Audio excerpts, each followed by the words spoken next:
What's up, the internet? It's me, it's Kyle. How you doing?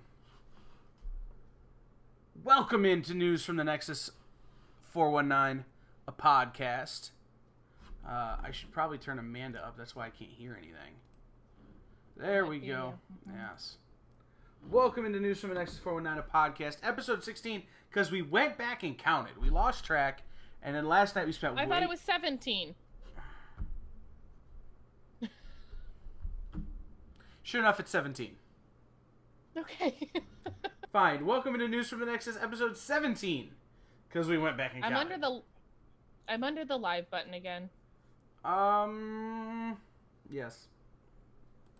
I don't know why you keep doing that. Because that's the place where my head isn't. Hold on, let me save so we have the right number, and then I will move you, okay? Okay. Alright, so there.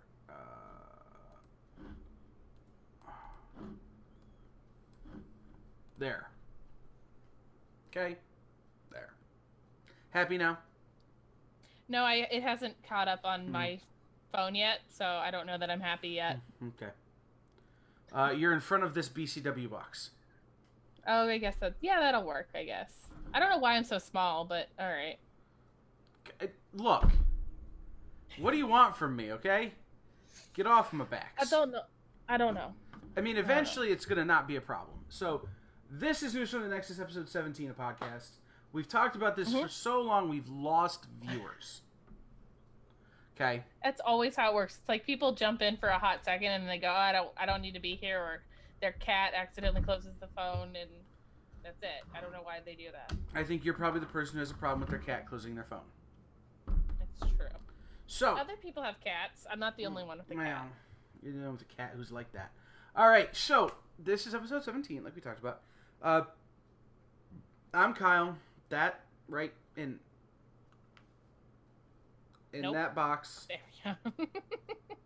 That's Amanda.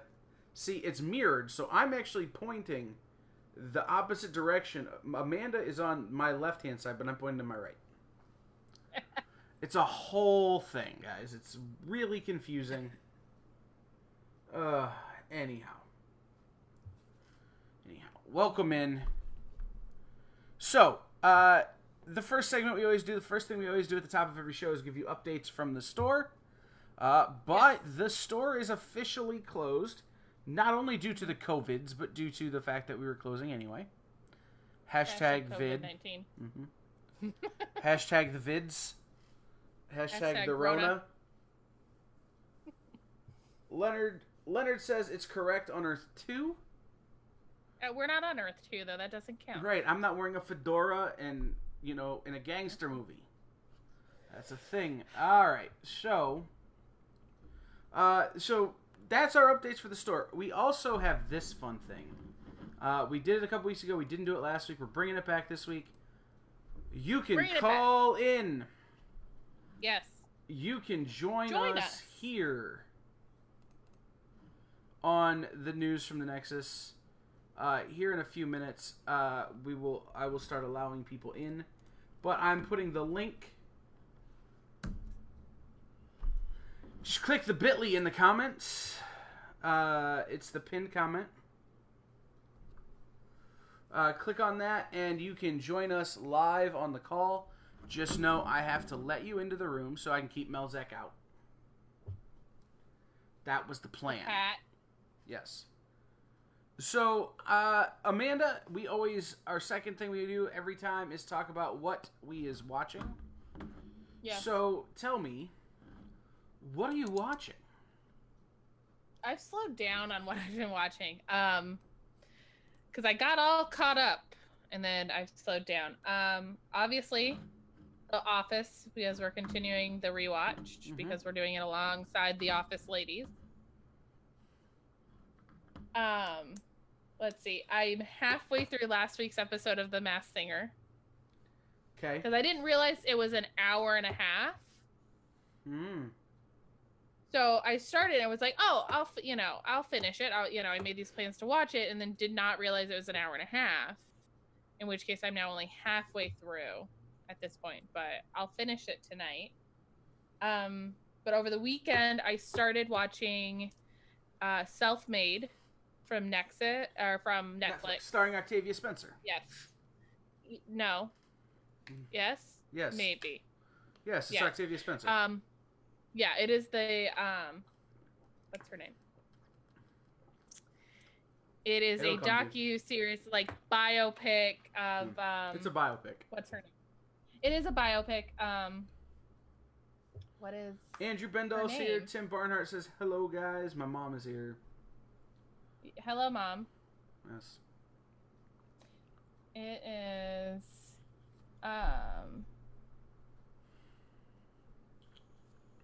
Madam C.J. Walker. There you go. Who wasn't actually a madam. Because I know some of you guys are going to get it in your head that she was, because it's Madam C.J. Walker. She wasn't, no. She was a madam. She wasn't a madam. She made hair product. She did. Something I know nothing about. No, but she was, she's just kind of an amazing, has a really amazing story. And so I've started watching that. I will say, it wasn't what I expected to start, if that makes sense. I was expecting more biography, so I was expecting like the first episode or so to be like her life, childhood, the childhood and all of that stuff, because she was born 2 years after the Civil War ended, or 2 years after the Emancipation, like somewhere, like she was like one of the firstborn after slavery was abolished. Okay. So it's like that first generation that's not born into slavery is like her. Which is kind of, so I was like, I kind of was expecting that to be like the beginning, but they just start right in where she gets this whole idea for the hair care products and like the whole history of why she breaks off on her own, because there was somebody else who was doing hair care products for African American women and stuff. And so it just throws you kind of right into the action, and then you just hear her kind of telling you her background a little bit, which I think works. I'm curious to know how they're gonna, how far they're gonna take this, if they're taking it to the end of her life or not, because it's pretty short. Right. But, so I think Leonard wants to join us. Oh, okay. Admit. There we go. Transition. We'll do a couple of things here on my end, and we'll go to this. There we go. Somebody else wants to join us. What's up, Leonard? Oh, we're getting... No, I just heard the ding-dong. So many people. Yeah. The ding-dong. Yeah, I hear a ding-dong when people want to join us. I bet you it's Dave Hernan, because he's watching. It's not. I bet you Dave's... No? Who is it? There's nobody. Andrew? Oh. Nobody. Okay. Leonard, can you hear us now? I can, yeah. I just had to click on a little option there. We can hear you now. So, we're in the segment of the podcast where we talk about what we're watching. Amanda just talked about Self-Made, the new Octavia Spencer biopic of the hair care lady on Netflix. The hair care lady. I don't know. You pay her the respect that she deserves. Hey. One bald man to a lady who made hair care products. I'm good with it, but like, I don't need. You respect that woman. What you selling? I'm just saying. So, I've been watching Community, Scrubs. I started rewatching Scrubs to go with the Fake Doctors, Real Friends podcast that Zach Braff and Donald Faison are doing, which is hysterical. Community, because it's on Netflix now. And obviously The Office. So, Leonard, what are you watching, man? Like, since we're all quarantined. Sure. I've actually been going back and rewatching series I used to enjoy. So, this past week or so, I've been watching some Highlander episodes. There can be only one. Yeah. Okay. For whatever reason, I just remember when that series was in its first run, watching that in college with my friends, like a bunch of us gamer geeks would get together at night and watch it. It was on USA Network or whatever, and as soon as that would be over, we'd go on our separate ways. But I just remember there being some particularly good writing and acting, and a lot of character actors came through that show. I was watching one, and what was his name? Jonathan Banks from Breaking Bad and Better Call Saul was on the episode, and he was like this immortal bounty hunter. I remember that episode. Yeah. Which Highlander are you on? Which you're watching the TV series, right? Correct. Nice. I did go back and just for kicks, I remember the second movie, and they made like a couple different versions of it because the first one wasn't very well received.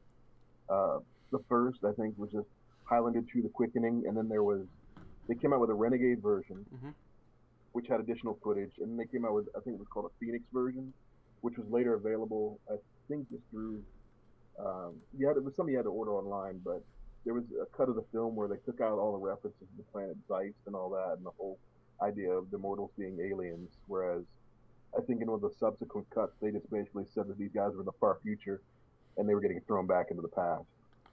I remember as a kid, my dad watching Highlander, or my uncle or someone, because it was like on TV, like TNT or whatever had it on. It was like sports was in rain delay or something. And he explained it to me just going, they can't die. The only way you can kill them is to cut their heads off. And I'm going, wait, I got to watch this now. You know? Like, I just remember being, I'm in. Whatever it is, I'm in.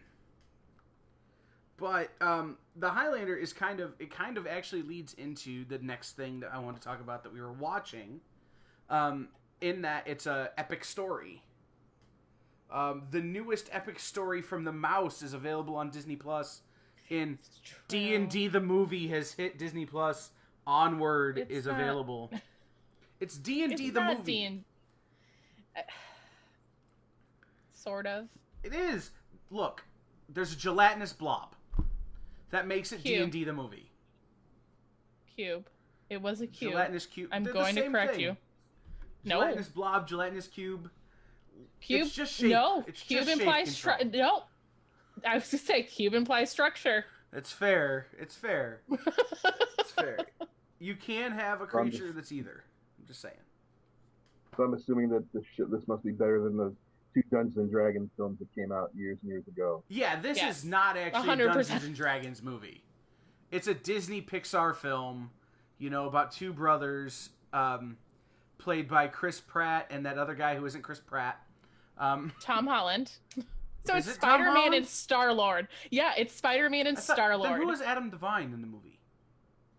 Oh, not one of those 2. Okay.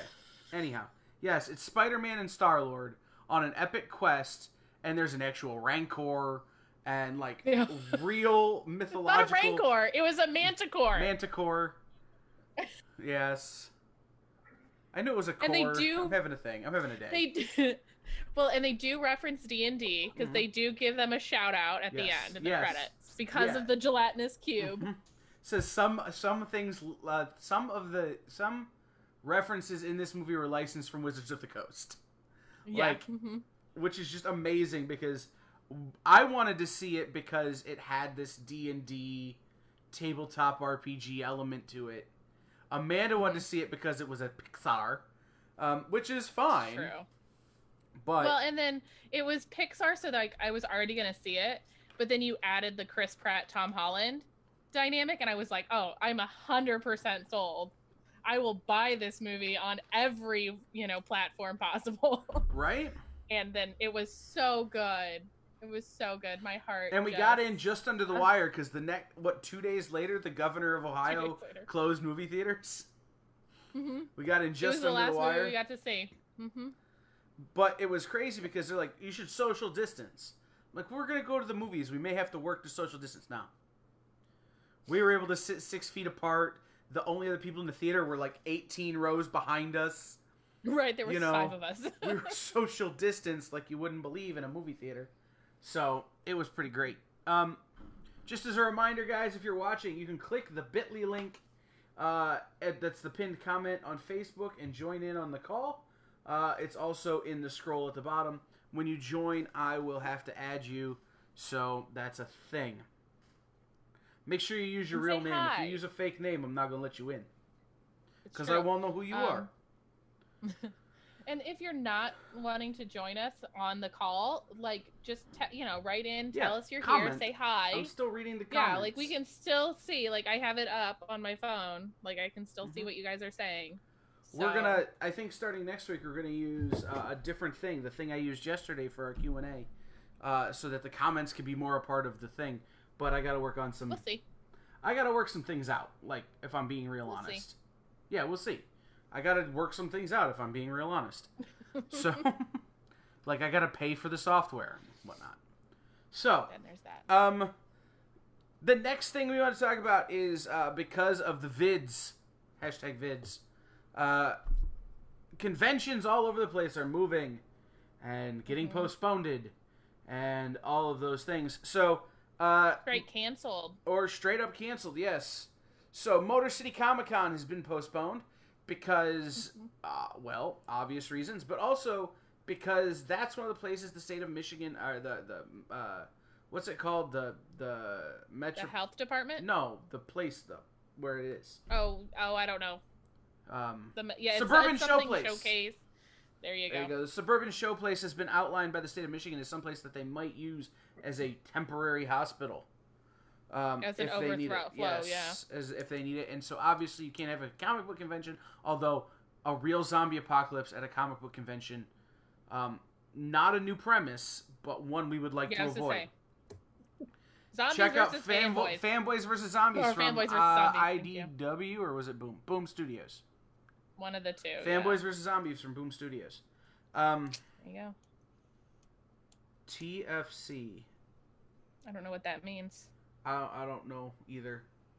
But Motor City has been postponed.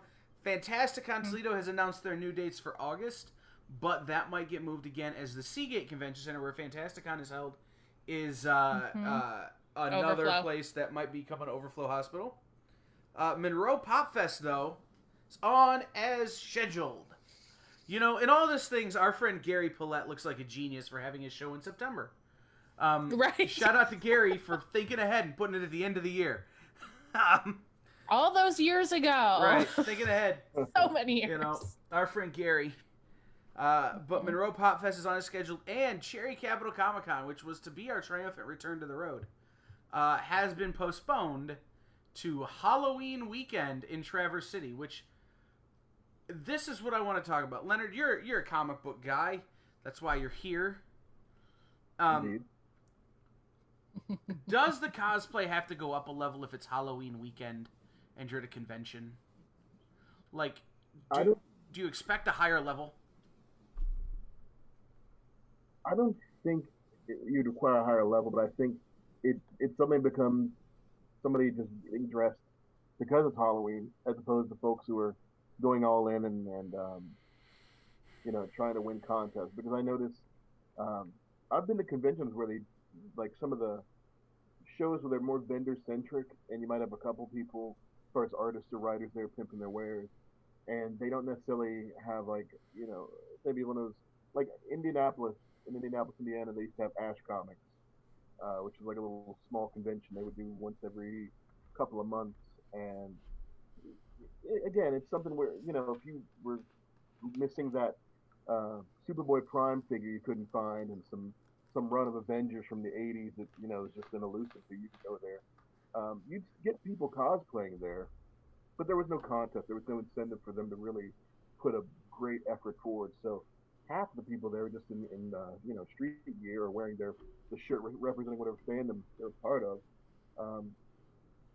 But I don't think it's going to escalate it. I just think because it's all budgetary, Like, I knew guys who would just get a spray paint a Lightning logo on their shirt and go, okay, I'm Flash. All right, cool. Whereas, I've seen people who build costumes, and they put in time and energy. They're ordering stuff online. They're like, oh, I got this Magneto helmet coming in off of eBay or whatever. So it's just, I don't think it's necessarily there's not going to be a sudden great deluge. I think it's just the status quo will be maintained. Amanda, how do you What? how do you trick or treat at a comic book convention? Have you figured this out for me yet? Because I think we have to take full sizers, don't we? No. No, we're gonna go and we're gonna grab like 100 bags of little fun size, so we can give big handfuls. Okay, then what's everybody else gonna get? Because that's just enough for me. All I'm saying is that if you want the candy that weekend, you better be in your Kingpin costume. No, I'm gonna go as 3-hole punch Jim from The Office. Nope, I'm claiming it. Because I want to gender bend that one. Okay. So, yeah, no, Leonard, you mentioned AshCon. That was like a Knights Hall show, right? They used to do it actually at. They've done it at a few different venues, but there's a newer one I think that's at Knights Hall, and I don't remember the name of it. So, but Ash used to be at. There was a hotel on the east side. And I think it was a Ramada, and I just remember that because it had a Damon's in there, and there used to be a Damon's in my city. I live in Kokomo right now, and me and my buddies, if we go to like the Ash show, immediately after we're all sitting there with our stack of like comics and graphic novels and things. Sitting there like, hey, let's get prime rib or rack of ribs. Hell yeah, you know. I miss Damon's, man. They had the best ribs. Yeah. Damon's was the first place I ever saw a big screen. Oh wow. Yeah, a big screen TV. It was the first time I ever saw one that was like, you know, you'd see them at like Ralphie's and they'd just be like regular in-house big screens, but Damon's had like a wall, like in the 90s. It was amazing. I've never been to a Damon's. Damon's I don't know Sizzler. Midwest things. Okay. But Damon's had better ribs. Bar theme. Yep. Exactly. So, how we kind of mentioned it with Comic-Cons being postponed and canceled and moved. The next thing I wrote down is COVID-19 and you. How is it affecting your comic life? So, and Leonard actually was on my stream yesterday when we talked about this I talked about it for like a half hour yesterday, didn't I? Yeah, because I think you mentioned the whole Diamond Comics aspect. I think we talked up a couple other ends of that spectrum too, as far as how the bigger companies are doing it. Yes. So tell us in the comments or join in if you're watching. How is the COVID affecting your comic life? You know, how is it affecting? Obviously, it's affecting your life in general, but how is it affecting your life in general? But more than that, how is it affecting your comic life? And Amanda says it isn't. That's mainly because I'm forcing Amanda to have a comic life. No. Regardless, but it's also because I do have a little bit of a backlog of all of this, which is all creator-owned stuff that I've purchased and that I'm working through. Yes. Mm-hmm. That's the Bible. I was going to say, that's the Kickstarter exclusive edition. Woo! Uh-huh. Yeah. But like, of that section, like, you could see the Dirk books real clearly. But, like, the rest of that is all other people. You've got like, both Touching Evils, all the Kaylin Smith stuff. That's the Kaylin. There's Touching Evil from Dan Doherty. Here's Accelerators and stuff from Gavin Smith. Floppy Cop from Seth DeMoose. Terranormal and Float from Howie Knoll. There's my Eric Palicki stuff down here with Orphans, Atlantis, Fake Empire, Nightmare, This Nightmare Kills Fascists, All We Ever Wanted. And then because he's amazing, Adam Ferris replaced my copy of The Good Fight, so I have that back. And that needs to go back up there. Dirk says that's hot. It is. I know it is. This is too, because that's from Adam Ferris. I bought that from I commissioned that from him. Leonard, how is this affecting your comic life, man? Well, for me now, as opposed to going into a brick and mortar, a couple of the shops I would normally frequent have been innovative enough to go, hey, we're going to do online. We're going to do a Facebook Live, and then they're going to pimp their wares there, which I feel like there were a few people that were kind of ahead of the curve doing that. Like I saw, I think they called it the Comic Book Mafia, and they were doing little Facebook Live auctions and things like that. And there were some guys posting in some of the comic book groups doing the exact same thing. But this isn't so much necessarily auctioning, so much as, you know, like, for instance, and I hope you don't mind me name dropping. Nope. Christy Blanche has All Yeah Comics in Muncie. She's actually, I think, doing a stream right now. Yeah. And Christy Blanche is part of my Comic Book Shopping Network family. Oh, right on. Yeah. And also, you know, Artie's a good friend of ours. Yeah. Mm-hmm. Artie. Yeah, Art Balthazar is a good friend of ours. So. Oh yeah. Yeah, Mark and Mark Hammond and those guys like. So I love Christy and I love her shows. Yeah, I've also been checking out some of the sales at my local comic shop, Comics Cube, which is in Kokomo, Indiana, and I've been finding a lot of good stuff there.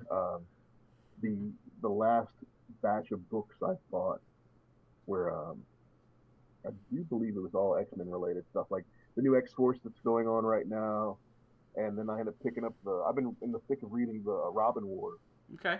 The hardcover to that because I missed it when it first came out. But that's, I guess, where they introduced Duke Thomas, who they didn't know what to do with for the longest. You know, he was like that additional partner of Batman, but then they hadn't given him a name. Mm-hmm. It turned into this big debate to where finally I think he was a Robin, but then he kind of went past that, and when he became a meta, I guess now he's the Signal. Yes. I think he had a series, but I don't think it's running anymore. But the Signal, I think, Batman was just a mini series. They did a mini. Yeah. Mm-hmm. But he was basically just kind of like patrolling Gotham during the day, whereas Batman was handling business at night. So that was some of the stuff I got from the shop in Kokomo. And then, of course, I've been looking on eBay for quite a few things too. I don't know. And I think it's because in light of this COVID virus, I've been trying to find things that I enjoy when I was younger. So I was looking for like Acts of Vengeance. Okay. I was trying to get a hardcover to that and some of the crossovers because at the time that was a very fresh idea, and I noticed the companies didn't pick up on it as much as they could have, at least with Marvel. Because if you think about it, if Juggernaut shows up rampaging through the streets, typically it's the X-Men that show up. Maybe once in a while you'd have like Thor, maybe Spider-Man, but you never saw the Fantastic Four swoop in. Nope. And so it was like a nice mashup within the same universe to have arch enemies kind of have new dance partners. Yeah. And so that was the bread and butter for me for the Acts of Vengeance. Well, that would keep it interesting and fresh because, you know, the Marvel Universe is all interconnected. So why wouldn't it make sense that if the Juggernaut is, you know, in Florida, that somebody other than the X-Men is going to show up? You know, like, it just doesn't make sense that only the X-Men are tracking this guy. Here's so the problem. Completely if understand the Juggernaut shows up in Florida, he's going to do nothing but repairs. Like, let's be real. He's going to fix it. Something random. But no, so for my end, I was lucky enough that this weekend I was in a brick and mortar comic shop. I'm not going to out them, just because I needed to pick up some supplies that you can see back there from a friend of mine. You did social distance. I was going to say, we did social distance. Because we were the only two people in the building, and it was by appointment only, yes. But I was able to pick up some newer stuff. So this is Philadelphia from Image Comics. This is the LCSD Local Comic Store Day exclusive cover. I loved the cover. It kind of reminded me of Miles Davis. A little bit, like a Miles Davis album cover, even though that's totally a knife and not a trumpet. But Philadelphia. I don't generally read books from Vault, but this cover grabbed me. No One's Rose from Vault Comics. Like, that cover was just like, I want to see what that's about. It looks like, honestly, it looks like a manga cover. Well, or it looks like something Vikings. Yeah. Something like that. This one I bought, and I'm sure Amanda's going to want to steal it from me. Killing Red Sonja. Yes, please. Thank you. And I forget which book this is. But this is from the Big Two. It's the only book I grabbed from the Big Two. To take it out of the bag and board. Oh, Spider-Woman #1. The Chip Kid. Oh. This is the Chip Kid variant of Spider-Woman #1. Hey guys, it's a 90s cover. Return of the Dot. Yeah, it's Carla Paccio, Pepe Perez, and Frank D'Armata. Hey, Amanda. Hello. What? I saw she joined the Facebook stream. Amanda. So. Caprice?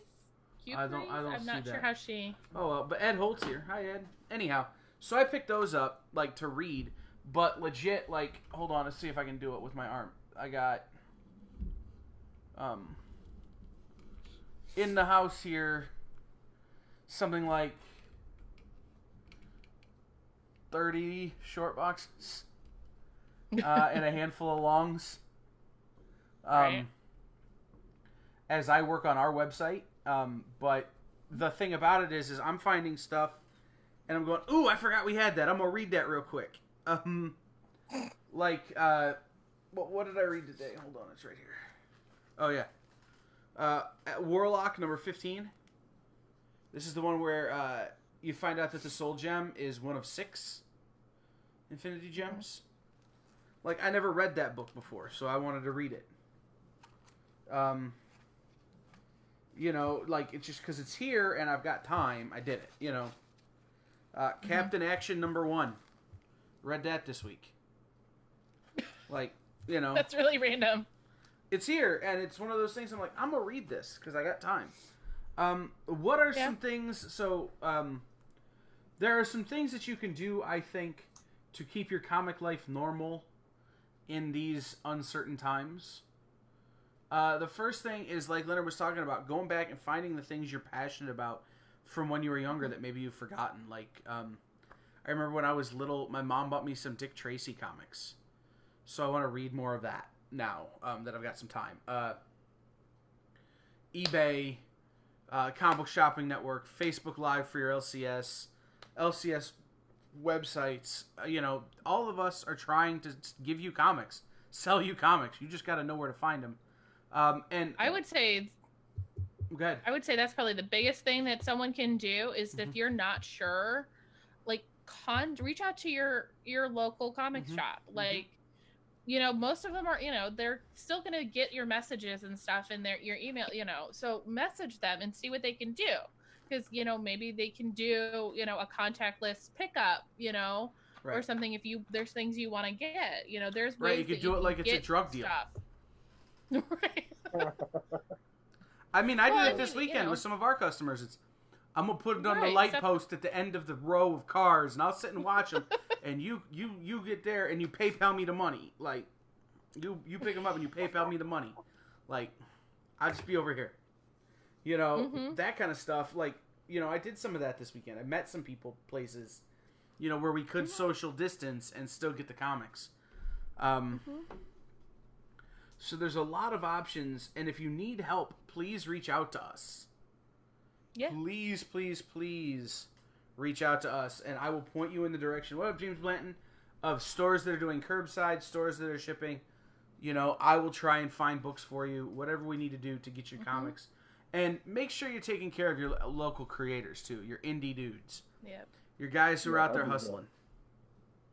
What I do like, and I've seen this happen with both the shops that I've been watching online, is how, aside from getting some of the stuff from the bigger companies, they've really been pushing the indie books. And I feel like because, you know, nature abhors a vacuum, there's this really cool gap where some of us indie creators can put our stuff forward. You know, I've got, I felt very fortunate that on Saturday, Comics Cube, they had copies of the book that I did with James McCord, The Six Emperors, and you know they were selling our first and second issue as like package deal, and we had autographed prints and things, and so you know that's not something that happens very common because like you were saying how you were, you know, doing stuff like online, like a drug deal. You're like, hey, I got some books in my trunk, you know. That's what I was doing prior to that here and there when I wasn't hitting conventions or some of these small scale events. That's what you had to do because, I mean, it is a hustle. We don't have the resources these big corporations have. So, you know, we got to make moves our own way. We got to create our own path. Right. I mean, the indie creator hustle right now is strong. You see guys in, I don't know if you know Frank Gogol, Leonard, or the dudes at Source Point Press, but they're out there. Go ahead. Which I was going to say, let's, I just want to, Dirk, are you still here? Because can you answer this question? Is SourcePoint still doing their awesome online deal? Because if so, then we want to mention that again. Right.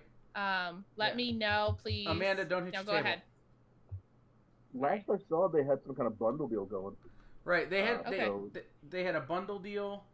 They were doing, if you ordered from them online and put in the comments who your LCS was, 25% of 25% of your order was going to your LCS. 25% of the profit, like, which was really cool. But the indie hustle is strong. Those guys are still shipping books directly from those publishers to stores, to LCSs, so people have stuff to sell. The indie hustle is what's going to keep the industry afloat right now, which is really cool. Guys who would otherwise be selling books out of their trunk, like Leonard was talking about, are, hey, I've got 500 books sitting in my garage. How can I send them to you, local comic store I've never heard of, and let you sell them? And everybody makes a little bit of money as I choke on my Mountain Dew. But, it's a really cool concept, that people are doing. Andrew's mentioning the return of Beardo, which is Patreon.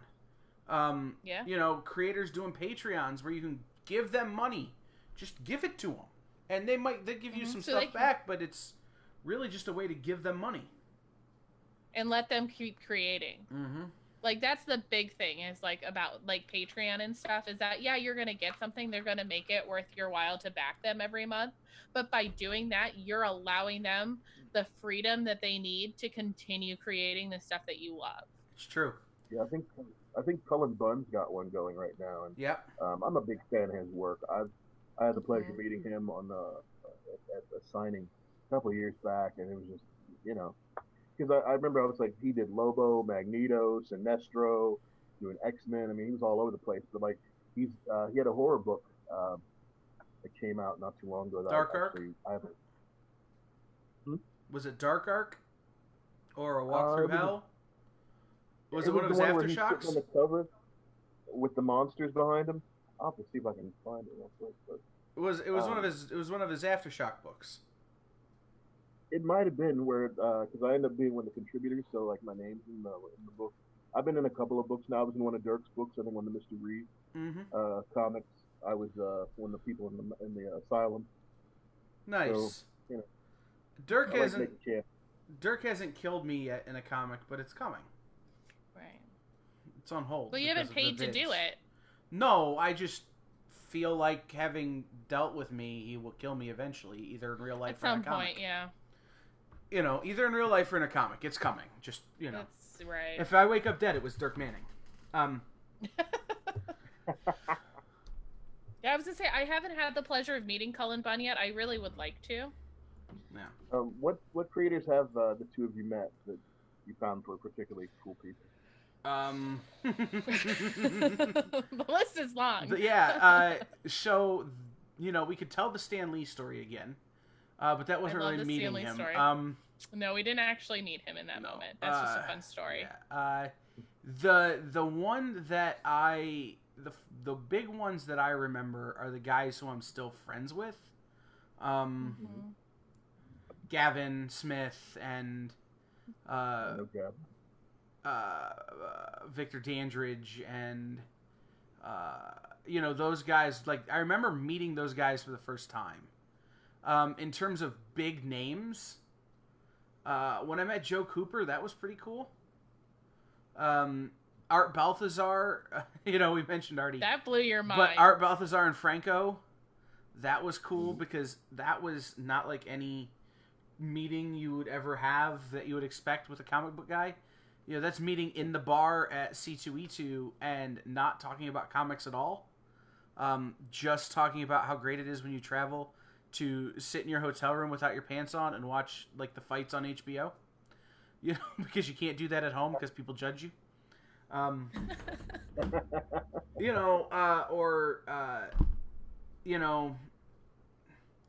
Weird things where, and this is something that happens in my life, and Amanda can attest to this, is I start running my mouth, and then things happen, and I don't remember how they happen. And the prime example of that is bringing Ming Chen to Monroe Pop Fest with us last year. That was just me talking a big game and then having to answer for it, kind of. It's true, and he made you answer. It's true, he did. But he it was cashed worth it that just check. for the orange like, chicken, he was man. Like, it was worth it just for the orange chicken. But no, I'm trying to think. Tom Richmond was a fun one for me, who did covers for Mad Magazine and did some of those Marvel or the DC Mad variants to celebrate the anniversary of Mad Magazine. Nick Spencer was really nice. I didn't meet Nick Spencer. Ryan Brown is really cool. Which that was weird. My list. There you go. There you go. Carrie? There's some love Kaylin? for our friends. Yes. I love Kaylin. No. You know, here's my list. My current list is Chip Zdarsky and Matt Fraction. That's my list at current, is Chip and Matt. Chip Zdarsky and Matt Fraction. I thought you'd met Chip. I have, but we've never really had a conversation. Got it. There you go. Wrong Earth. Is that yours? Yeah. No, that's Jamal Igle, Tom Payer. Absolutely hilarious book. I mean, yeah. Catch up on it. I was actually. It's funny too. I like going to the shops that have like the random long boxes. Like, oh, it's whatever's in there's for $1, this, that, and the other. Mm-hmm. Okay, cool. And I ended up finding. This is a bit of a throwback. You remember Danger Unlimited? Yes, I do. It's just, that was a weird book that, like, I think about 8 people read. And I think I was 2 of them. Like, when that book came out. You know. I lucked out. I ended up getting an autographed copy. I didn't even realize it was autographed till after the fact. But Kieran Dwyer's signature was on the cover, and I've always thought he was just an amazing artist. I used to dig his work on Captain America in the 80s. Mm-hmm. So, you remember, guys, if you're watching, you can click the bit.ly link and join in. I will add you in because we're going into that fun part of our show where it's the questions that we have answers for. So if you have questions, we have answers. I will try not to rant like I did yesterday on my AMA. Yeah. I will try not to preach too loudly. Yeah, don't. So, okay. So some creators that I've had like really cool. Well, this one's fun, and I had to get it up because of the prop, and you'll remember this, Kyle. Oh, yeah. Ted McKeever. But this day, this was really kind of a cool thing. Not only did I end up with a piece of, like, an original page of his, it was just really cool to just sit there and talk to him. Yes. And, like, we kind of popped back a couple of times while we were there throughout the day. And that was like a really cool kind of just down to earth hangout, you know. It was. Scotty Young was really cool, especially because I got to the point where like I would see him every year at C2E2, and like he recognized me, knew who I was, and was like always kind of excited to see me. So Scotty Young was really cool. Gail Simone was a big one for me. Was that the year that our friend Ted fangirled so hard she almost called security? It might have been, but it's because of that amazing woman that I love this amazing woman. Yeah. Because she was writing Red Sonja at the time, and I knew her from her Batgirl stuff she was doing with the New 52. So she was doing New 52 Batgirl, and she was doing Red Sonja, and she was like, oh, it's, you know, I think if you like Batgirl, she's like, I think you're really going to like this. She told me, she's like, start at issue 7. It's a good starting point in the current run. Like, so she told me where to go, like which books to start. And then it was over. So Gail Simone. And then I've also just had really nice interactions with her on Twitter as well. So she's she is top notch. That woman is, she's great. She is amazing. Yeah. No. So that was a really cool one for me. The one I didn't think about when we were talking about this just a second ago is my George Perez, Marv Wolfman story. Where you killed them? When I almost killed George Perez and Marv Wolfman. So they were going to panel at C2E2, and I was trying to... our friend Victor Dandridge was hosting their panel. And he was escorting them from the show floor to the panel. And I needed to talk to Victor, so I went running over towards Victor, and I see this guy kind of step between us, and I've got momentum, and I'm 300 pounds, and I can't exactly dodge, and it's freaking George Perez. And I don't know how you didn't recognize him, like, at all. From I the don't know back. how you... It was the back. But I don't know. Victor sees me coming and kind of gets between us and, like, you know, does the whole bullfighter thing and kind of gets me around him. But I almost killed George Perez and Marv Wolfman. That was an interesting one. Holy moly! I remember there was not an incident, but back before Wizard World got bought out, and I can't remember who bought them out. But this is so long ago that there was still a Wizard magazine. Mm-hmm. I was a volunteer there 1 year, and I was doing security for the Marvel line. And again, this is the point where Marvel and DC both had massive booths, and were rotating through artists and writers. And they had Joe Madureira and Jeff Loeb doing signings. And at the time, they were coming on to the Ultimates at the newer lineup. And so Madureira signing, there was a print that he had drawn. It was like Spider-Man, Wolverine, and Hulk all together. And Jeff Loeb was signing off on it too, and just having random conversations with people. And I had to break the lineup because it was so long, and it was blocking the pathway in the convention center. So I was just like, okay, this is the fire hazard, guys. We're going to need to stop the line here, and we'll have another point. So I've got that going, and every couple of minutes we'd bring up a few more people and, you know, keep it orderly. And there were a group of guys, and they all had like these sort of New York accents. And I was at Wizard World Chicago. Now this had to have been around, I want to say 2005, maybe 2006. And the guys are just, you could tell they'd had a few, and they're just talking trash. And they're all like cracking jokes about Rob Liefeld. Like this handful of guys, they're going on about, and they're suits. Something they're thinking they might be affiliated with the convention, they might be one of the companies, I don't know. But they're going on about Liefeld this, Liefeld that. And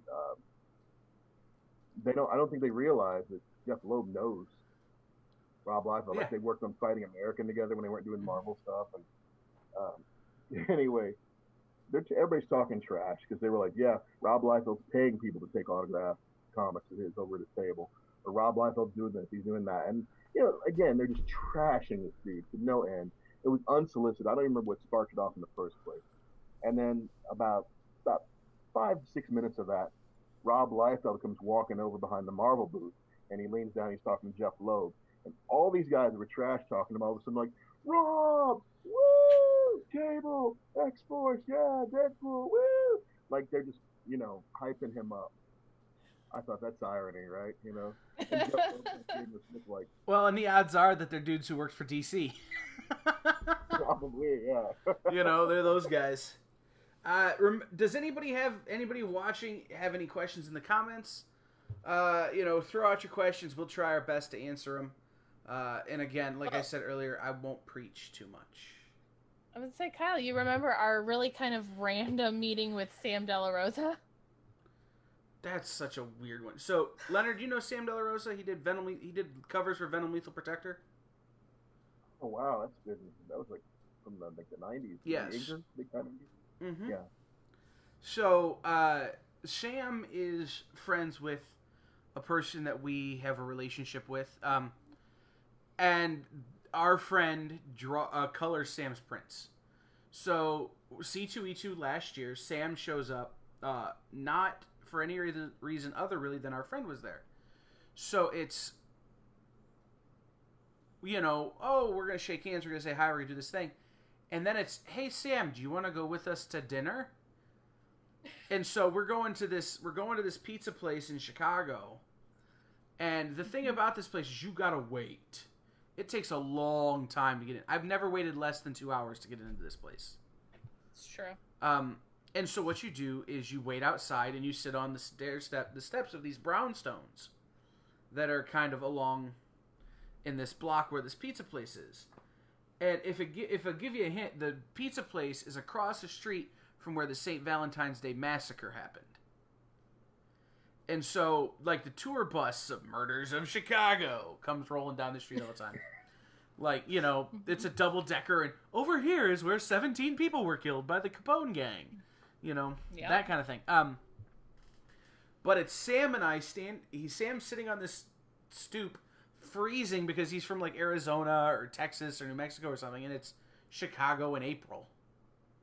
It's a little cold. It was cold. It was end of March. It was the end of March. I'm like fine, March. But he's freezing. But we're talking about. So have you ever been into this shop and like we're comparing people we know, and the fact that we had never met before this moment, like, was a weird thing. But then he and I had been friends on Facebook for years, but not knowing all the connections. Yes. Yeah, that was very like it's almost surreal. Andrew, this place doesn't have a back door, man. No, there is no back door. No.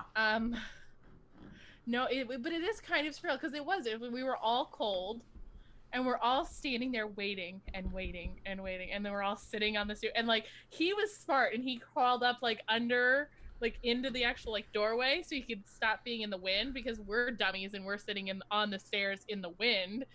But it's really kind of like a surreal thing that it's like you just met this person who's like almost a legend. Mm-hmm. He's not quite. I don't know that he's there. I don't know that we're far enough removed to call him a legend yet, like from his work. Mm-hmm. But like, who's a very notable creator, who we had never met, and now we're sitting on this brownstone in Chicago's stairs, just talking about the weather in comic book stores and waiting for pizza. Well, I mean, it was. That's like, but you know, that's. We get to that relationship with a lot of people, and I'm guessing, you know, a lot of people in this industry. I got a text the other day from Arvell Jones, just, hey man, how you doing? Want to make sure you're doing all right in the whole quarantine thing. And I'm like, you're Arvell Jones, don't you have like something better to be doing than checking on me? Like, right. you know, making more books like Misty Knight. Like, what are you doing? You know, teaching at the Mike Grell School of Comics. Like, come on now. Yeah. You know, but he's checking on me going, hey, I just want to make sure you're okay. You know, I'm like, yeah, man. You know, and that was... Arvell is just the nicest. Well, and that's been a year, just a little over a year ago. He came down and shot a piece at the store for the local television station. And we went and had tacos. And then, like, did a book together. We did a Marvel's Greatest Creators with him in our store. And then, you know... cut to he's signing in our store a year later and we're good friends, and you know, I'm checking in on his family, he's checking in on mine, and it just turns into this weird sort of like actual friendship with this person that you were kind of starstruck by. You know, I mean, we were on the Christmas card list. Yeah, we got a Christmas card from him. Like, and it isn't a Christmas card from Arvell Jones Art. It's like a regular old Christmas card that you buy at Target from Arvell and Miss Wanda. Like, okay. I'm down. Like, you know, made me feel bad for not being a Christmas card sender. Right. So, all right, last chance, guys. If you have comments, throw them in, or if you have questions, throw them in the comments, or jump here onto the stream. You can click the bit.ly link in the pinned comment to jump on. We've got Leonard here with us. Leonard, do this for me. Why don't you plug your books and tell people where they can get them? Okay. Hello, Leonard Pig, writer, actor, comedian, Spirit of Nonchalance. I've got a title out called The Six Emperors. We're on our second issue. First and second are out. Right now, I think Comics Cube and Kokomo still have some copies available. There's also there's a Sunspot health food store. They've got us in their local author section. Paradigm Comics Cafe in Kokomo also has copies of our book. So reach out to any of those sources. If not, you can go to the Sexy Beard Club press page, message myself or my partner in crime, James McCord. He was the co-writer on that and co-creator. Sterling Clark did the artwork. I don't know if you know Sterling, but he has the Intendinde comic strip about the African warrior. She's just a badass character. And one of my first comic gigs actually was writing a story for Sterling's comic strip. While I'm not pimping my book, I've also been a contributor to Amos Magazine. The website is amosmag.com, amosmag.com, and I've got a lot of short fiction there. I've got basically what is stories that involve characters from the Six Emperors, because there's 6 members. Just a quick rundown. You've got Mr. Hyde, Dracula, Captain Nemo, Helen of Troy, Professor Moriarty, and the Bride of Frankenstein. And I've got solo stories featuring each of those characters on AmosMag.com. I'm also working on Dr. Omega, which is a character that predated Doctor Who. Arnaud Galopin created him back in like 1906. Early French sci-fi literature, and I'm kind of putting my modern spin on the character. And I've also been writing The Scarlet Ace, that I've reworked in the modern era as a vigilante, so by all means, check out. I'm not the only creator on AmosMag.com, but I got plenty of material there, and it's free to click on, check out, and you can comment, talk trash, do what you will. Cool. Cool. So, quick update from us. I'm going to do this. Nope, not what I wanted. How do I, there we go, pin video. There we go. So, real quick, I've got to change a number of things now because I clicked the wrong stupid thing. There we go. Okay, I'm back. So, just an update from us, guys. If you buy anything from any of our live shows, effective now, you can't pick them up in store. It's just a thing going forward, regardless of what happens with the COVID. You won't be able to pick them up in store. You will have to arrange to have them shipped or pick them up from me via delivery. So the way we're doing that is we will find a neutral site. We will meet up. We will exchange books and monies in whatever way we need to. Once all this is over, I'm hoping to have 3 to 4 regular stops, essentially. So it's, hey, I'll be at the Starbucks on Monroe Street from noon to 2 if you want to come and meet me. And I'll just take my laptop or my iPad and be chilling there, and you can come and meet me and pick up your books. We can also ship, or, we can do some other sort of drop-off point. So, just be prepared if you're normally a picker-upper from us, that's a thing coming your way. Amanda, did I forget anything? Down up for a moment. She's gone! I don't know. So, I guess since Amanda just left. There she is. She's I'm here. I just stepped away for a quick second. Did I forget anything? You were anything? talking, so I figured... No, I don't think so. How do you know? You walked away. I don't know, but I don't think you did. I'm going to trust that you didn't. Okay. So, this has been News from the Nexus 419, a podcast, episode 17. Just as a heads up, this video will go away tonight at midnight, and we'll come back in a week on YouTube. That's not yet. A week or 2? That's not yet. It's not 2 weeks yet. It will be 2 weeks coming soon, but not yet. So it'll be back in a week on YouTube and Podbean and wherever fine podcasts are consumed. Spotify. Yeah, Spotify, all those places.